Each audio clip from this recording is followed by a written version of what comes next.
Mr Chairman. I call Clayton Mitchell.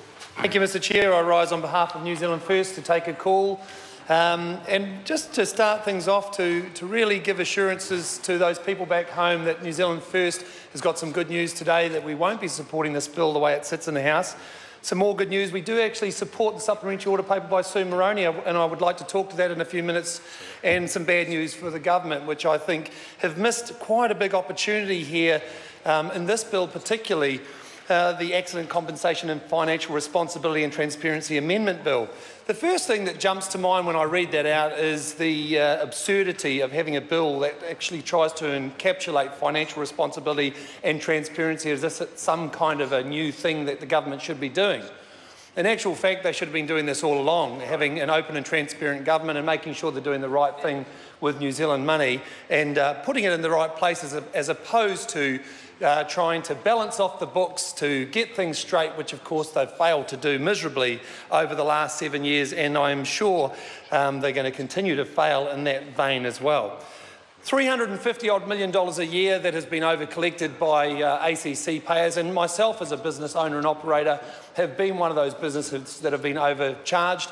And nowhere in this bill, not in the first, second or any of the parts in this bill, is there an apology by the government to acknowledge that this has actually taken place, or a redress to actually compensate those businesses and those people that have paid excessive amounts of money to actually to give that money back to those businesses. And I'm sure that there'd be a lot of businesses out there right now that would be a lot better off if this bill actually addressed those particular points that we raise. And we do have some serious concerns. I move on to Part 1, 166A, Principles of Financial Responsibility in Relation to Accounts, Mr Chair. And I have to say, the word must, albeit a very simple word, it's one syllable, 4 letters long, is a very powerful word, and it does jump out at the page at me quite strongly. And I'll read out a couple of points. 166A, Part 2, Section 2 here. It says here, when making recommendations in respect of regulations made under Section 329, setting levies, the Minister must have regard to the following principles. It goes down into 166B, funding policy statement. It says within 12 months after the commencement of this section, the Minister must issue a funding policy statement. So far, so good, Mr Chair. It goes down into Section 3, the funding policy statement must be consistent with and explain how it is consistent with the financial responsibility principles in Section 166A. Another must. And it goes down in 166C, consultation, publication and amendments of funding policy statements.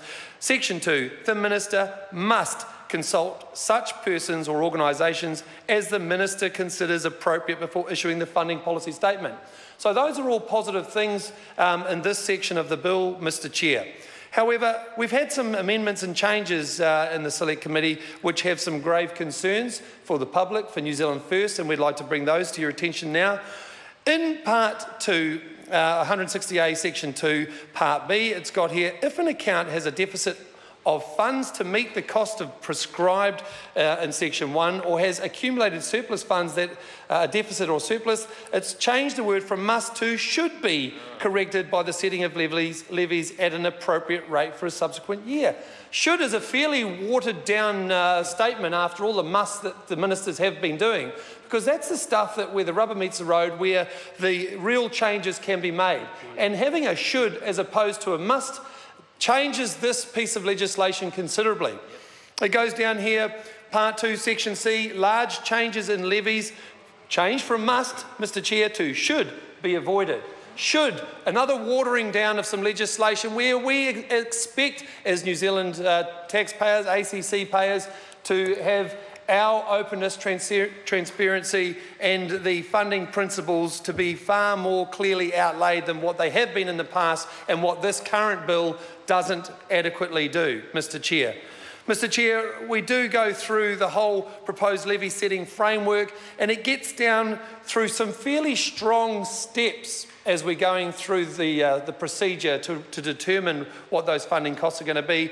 But it gets to that final step in the levy setting framework, and it goes to the Cabinet may follow ACC's recommendations. Again, another watering down piece of legislation which doesn't really give the people back home the support that they need to know that we're not going to go down, Mr Chair, Clayton Mitchell. down the alley that they have once gone down with the overcharging of ACC levies in the past. And the second part to that, Mr Chair, is Cabinet may choose to set alternative rates having regard to broader public interests. Cabinet may choose, Mr Chair. There are some serious issues in those very minor changes in this piece of legislation. New Zealand First understands those minor but major difference and implications that they have, and we can't support this bill. We do, however, support the attempt by Labor to try and straighten up the ship, if you like, with the supplementary order paper 1, 2, 3, particularly around clauses number 4 and 5 in this part, and it is around the meaning of public good. And it simply is rectifying the public good, meaning the public interest in regards to reducing injury and accidents. And I think that's a very simple but a clear directional change to make sure that that is actually what the bill is intended.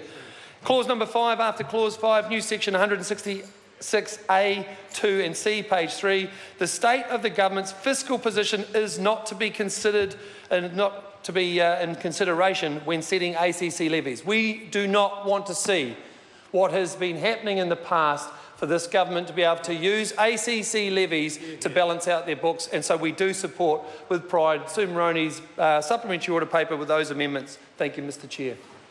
I call Jonathan Young. Thank you, sir. After hearing a number of